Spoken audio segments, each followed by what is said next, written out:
It's hard to breathe, but that's alright. Hush.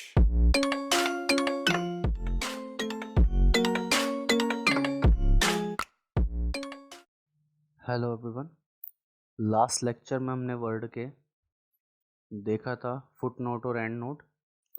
Next आता है अब इसी रेफरेंस में इंसर्ट साइटेशन या सिटेशन, जो आप बोलना चाहें।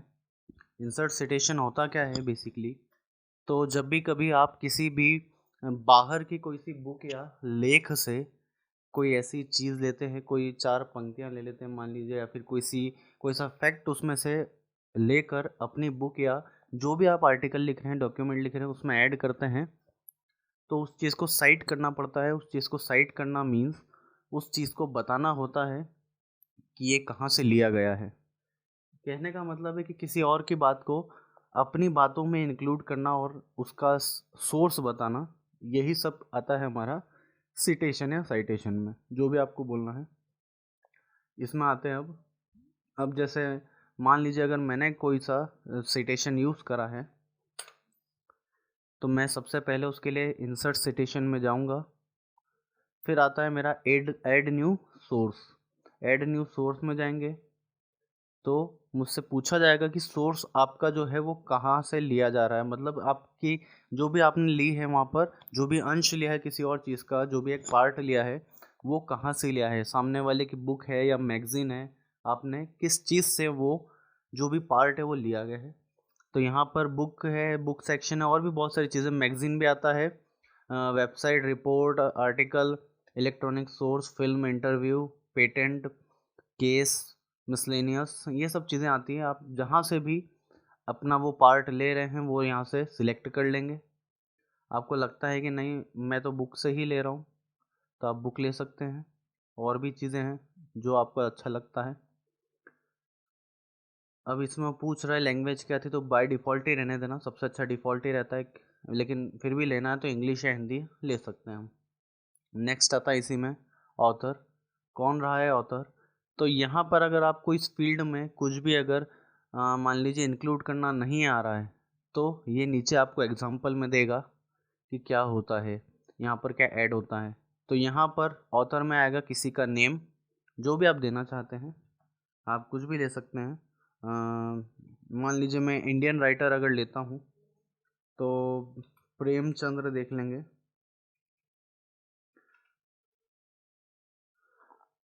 कॉर्पोरेट ऑथर, कॉर्पोरेट ऑथर क्या होता है, तो जब भी कभी कोई ऑथर अपने बुक लिखता है तो उसको एडिट करने के लिए कॉर्पोरेट ऑथर भी लगता है, क्योंकि ज़रूरी नहीं है कि जिसकी स्टोरी हो वो उसको अच्छे से नरेट कर ही पाए। तो कॉर्पोरेट ऑथर क्या करता है, कॉर्पोरेट ऑथर के पास एक कला होती है, एक कह सकते हैं उसके उसको डिफाइन करने का एक आर्ट होता है उसके पास। तो कॉर्पोरेट ऑथर भी इंक्लूड होता है। मान लीजिए आपने किसी को अपनी कहानी लिख कर दे दी है, बट आपका सीक्वेंस उतना अच्छा नहीं है या फिर आपका नरेशन उतना अच्छा नहीं है, तो कॉर्पोरेट ऑथर क्या करता है, वो अपनी तरफ से भी एक यहाँ पर ऐड कर देता है, कह सकते हैं कुछ भी, वो अपनी तरफ से कुछ ऐसा तरीके से पेश करता है जिससे लगता है कि नहीं ये चीज़ इंटरेस्टिंग है। तो मेन तो सेलिंग में ही काम में आता है, सेलिंग अच्छी होती है उससे, बुक या जो भी होगी आपकी, तो उसका कह सकते हैं उसकी कॉपीज़ ज़्यादा बिकेंगे फिर उससे। नेक्स्ट आता टाइटल, बुक का टाइटल पूछ रहा है यहाँ पर, आप कुछ भी लिख सकते हैं जो भी बुक का टाइटल है। मेरे पास तो कोई टाइटल है नहीं अभी, ABC दे देता हूँ मैं, बाकी टाइटल ज़्यादा बड़े होंगे और अननेसेसरी रहेंगे। ईयर उसका पब्लिकेशन का लिखना, आपको किस साल में वो बुक पब्लिश हुई थी, तो मैं 1996 लिख देता हूँ।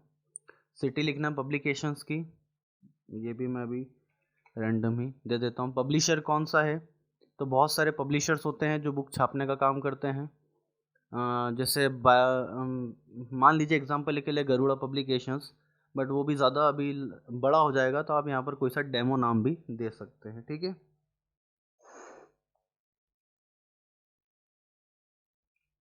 तो पब्लिकेशंस ये हो गया आपका। अब आप इसको ओके करेंगे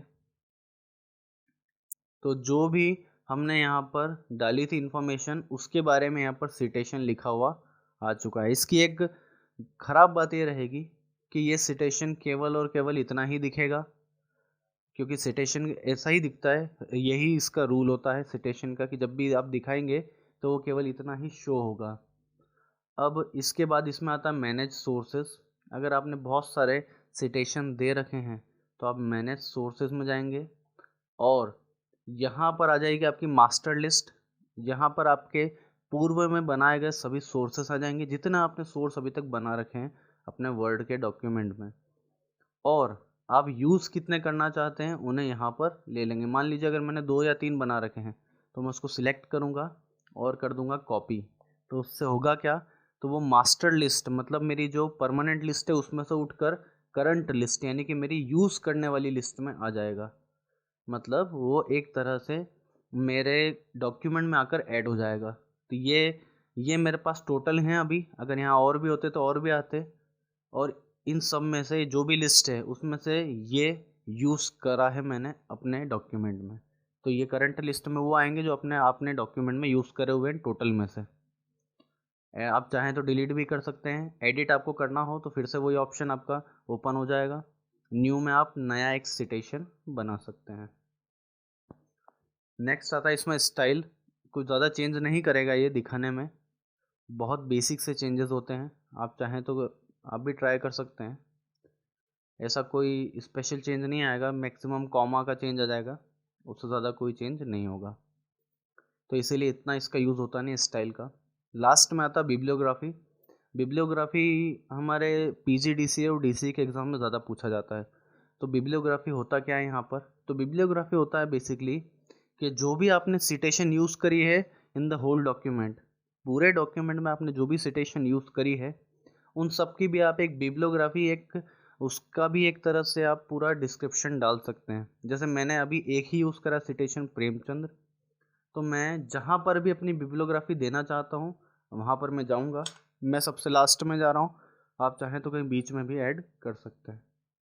बिब्लियोग्राफी पे जाएंगे और यहाँ पर क्लिक कर देंगे। जैसा भी आपको लगता है इसमें जो भी ऑप्शन चलता है, ये मैंने क्लिक करा बिब्लियोग्राफी पर। तो इसमें विशेषता क्या होगी, जूम कर देता हूँ मैं। इसमें विशेषता क्या होगी, तो जो मैंने यहाँ पर प्रेमचंद ऐड करा था उसके बारे में पूरी इन्फॉर्मेशन यहाँ पर आ जाएगी। अगर ऐसे मैंने और सिटेशंस यूज़ करी होती तो सभी सिटेशंस के बारे में यहाँ पर एक लिस्ट आ जाती कि देखिए आपने इतनी सारी सिटेशंस अपने पूरे डॉक्यूमेंट में यूज़ करी है। तो बिब्लियोग्राफी बेसिकली क्या होता है, तो list of all citation with full details. ठीक है, ये होता है आपका बिब्लियोग्राफी। ये पूछा जाता है, इतना कोई खास चीज़ होती नहीं है।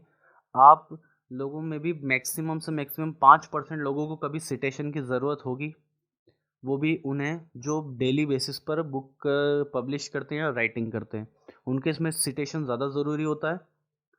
लेकिन अगर आप नॉर्मल यूज़ कर रहे हैं, ऑफिस वर्क में जा रहे हैं, तो सिटेशन और बिब्लियोग्राफी बहुत रेयर यूज़ में आएगा आपको। इसलिए इतना वरी होने की ज़रूरत नहीं है इस ऑप्शन के बारे में। ये कोई इतना खास ऑप्शन भी है भी नहीं। ये केवल एक पर्टिकुलर एक एरिया के लोगों को यूज़ में होता है कि जो एक पर्टिकुलर प्रोफेशन में है, केवल उन्हीं के यूज़ के लिए है ये। तो अगर आपको नहीं आता है तो इतनी कोई बड़ी डील नहीं होगी वो। नेक्स्ट ऑप्शन आता है अब हमारा इंसर्ट कैप्शन। अब इंसर्ट कैप्शन क्या होता है, इंसर्ट कैप्शन होता है बेसिकली, आपने अगर अपनी बुक्स में देखा होगा तो ऐसा कोई फ़ोटो ऐड होता है हमारी बुक में, जैसा यहाँ पर ये स्क्रीन टिप में बता रहा है। तो ऐसा कोई फ़ोटो ऐड होता है हमारी बुक में और उस फोटो के नीचे उसका एक नाम होता है। उसका नाम क्यों दिया जाता है, उसका नाम दिया जाता है विथ नंबर, सीरियल नंबर, ताकि कभी आप उसको बाद में रेफरेंस करें, बाद में उस फोटो के बारे में आपको कोई इन्फॉर्मेशन देना है तो आप उस फोटो को बार बार नहीं अटैच करें, आप क्या करेंगे, केवल उस फोटो का नंबर या उसका नाम लिख देंगे, जिससे किसी को भी अगर पता करना होगा कि यार यहाँ पर क्या आ रहा है, ये नाम क्या है, नंबर क्या है, तो उसको पता चल जाएगा कि अच्छा ये इस फोटो का है। तो एक तरह से आपने एक फ़ोटो को एक बार ऐड करा और बार बार जगह जगह उसका नंबर या नाम यूज़ करते गए, जिससे आप उस फोटो का रेफरेंस जगह जगह पर दे देते हो। तो ये होता है इंसर्ट कैप्शन। तो उसके लिए पहले आपको एक फ़ोटो चाहिएगा, कहीं पर भी ऐड कर सकते हैं फ़ोटो, कोई बड़ी डील नहीं है। ऐसा कोई यहाँ पर मैटर नहीं होगा कि नहीं आपने यहाँ पर ऐड कर दिया वहाँ पर, ऐसा कोई दिक्कत नहीं है। इंसर्ट में जाएंगे, पिक्चर, पिक्चर में जाके कोई सा फ़ोटो ले लेंगे। मान लीजिए मैंने फर्स्ट एड का ही ले लिया। फर्स्ट एड का फ़ोटो मैंने जब लिया है तो ये फ़ोटो ऐड हो गया। अब आपको इस फ़ोटो को सिलेक्शन रखना है ठीक है, सिलेक्शन ऑन रखना है, तभी वो रेफरेंस में सही से काम होगा उसका। अब हम जाएंगे इंसर्ट कैप्शन में। वो आपसे पूछेगा यहाँ पर कि आपको उसके साथ में क्या लिखा हुआ चाहिए। बहुत लोग फिगर 1 को भी इरेज करने की कोशिश करते हैं, वो नहीं होगा क्योंकि वो सीरियल नंबर है और हर फोटो के साथ में सीरियल नंबर अटैच होना ज़रूरी है, तभी फ़ोटो की पहचान होगी। तो फिगर 1 तो हमेशा लिखा हुआ आएगा ही। उसके बाद में आपको जो भी देना है, यहाँ पर मैं फर्स्ट ऐड के लिए लिख देता हूँ FA। तो ये फ़ोटो का हो गया नाम। आपको क्या लिखा हुआ चाहिए, फिगर लिखा चाहिए तो फिगर ले लेंगे। इक्वेशन अगर लिखी हुई चाहिए, यहाँ पे फिगर 1 की जगह इक्वेशन 1 आ जाएगा। टेबल लिखा हुआ चाहिए तो टेबल 1 आ जाएगा। बट हमें अभी फिगर का ही काम है, इसलिए हम फिगर ले रहे हैं। कहाँ पर लिखा हुआ चाहिए, बिलो अबोव। ये बिलो में इस फोटो के नीचे लिखा हुआ आएगा, अबोव में उस फोटो के ऊपर लिखा हुआ आएगा। जो आपको लगता है वो ले सकते हैं हम। लेबल और ये सब आगे ऑप्शन में आएंगे हमारे। नंबरिंग हमने पढ़ रखा है पहले भी। ओके करेंगे तो यहाँ पर आ गया फिगर 1 FA। तो इसकी विशेषता यही रहेगी। जूम कर देता हूँ इसमें ताकि दिखेगा अच्छे से। फिगर 1 FA, ये आपके फिगर का यहाँ पर नाम परमानेंट डल चुका है। अब आते हैं आगे। अब आपको लग रहा है कि नहीं, इस फिगर के बारे में मुझे ऐसे जैसे हमने कह सकते हैं टॉपिक्स की एक टेबल बनाई थी सबसे स्टार्टिंग में, जहाँ पर हमारे सारे सभी टॉपिक्स थे और उनकी हेडिंग्स यहाँ पर इंक्लूडेड थी। तो ऐसे ही अगर आपको इसकी भी टेबल बनाना है, मान लीजिए आपने 2-3 फ़ोटो दे रखे हैं अलग अलग जगह पर, बहुत सारे पेजेस हैं, जैसे मेरे पास अभी 498 पेज हैं।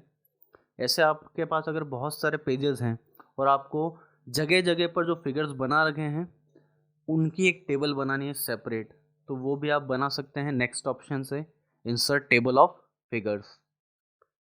जहाँ पर आपका कर्सर होगा वहाँ पर टेबल क्रिएट होगी। आप चाहें तो कहीं बीच में बना सकते हैं, जैसे ये वाली भी कहीं बीच में बन सकती थी। अब यहाँ पर आएंगे इंसर्ट टेबल ऑफ फिगर्स। कुछ नहीं करना है आपको इसमें, कुछ ऐसा नया ऐड नहीं करना है, कुछ ऐसा डिलीट नहीं करना है।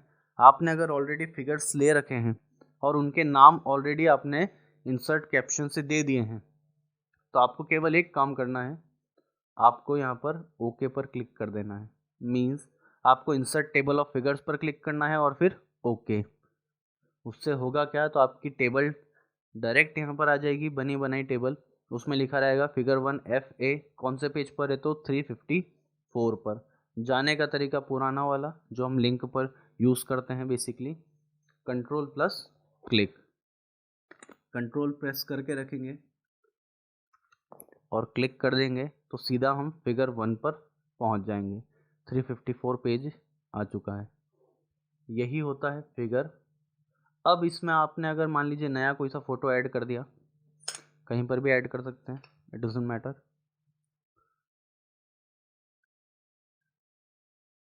मान लीजिए ये बैटरीज का अगर फ़ोटो है और मैंने ये ले लिया है, तो मैं इसका भी नाम दे सकता हूँ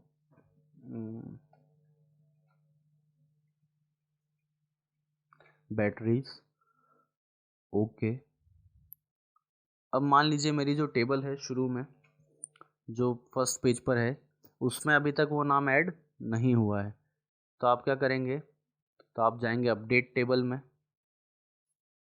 वो पूछ रहा है कि केवल पेज नंबर ऐड करने हैं क्या, आपको एडिट करने हैं, क्योंकि वही फिगर पेज के हिसाब से, मैटर के हिसाब से ऊपर या नीचे जा सकता है। तो वो पूछ रहा है कि आपको केवल पेज नंबर ही एडिट करने हैं। तो मैं कहूँगा कि नहीं, मुझे तो पूरी टेबल एडिट करना है, यानी कि कुछ नया आइटम ऐड करना है। ओके करेंगे तो जो हमारी पुरानी टेबल थी उसमें एक और नया यहाँ पर आके फिगर 1 जुड़ गया, बैटरीज 289।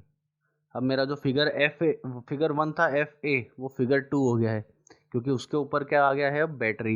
ये पहले वाले पेज पर आया है, ठीक है। अर्लियर पेजेस पर 289 पेज पर है हमारा बैटरी, और फिर FA है, इसीलिए बैटरीज बाय डिफ़ॉल्ट बन गया फिगर 1 और ये फिगर 2। तो इतना आज देखेंगे इस लेक्चर में। नेक्स्ट लेक्चर आपका स्टार्ट होगा मार्क एंट्री से। इन ऑप्शंस के काम आपको बहुत रेयर होते हैं, ये इंसर्ट सिटेशन से जाकर, लेकिन फिर भी हम इन्हें एक एक डिटेल में देख लेंगे और तब फिर आपको वो समझ में भी आ जाएगा। तब तक के लिए थैंक यू।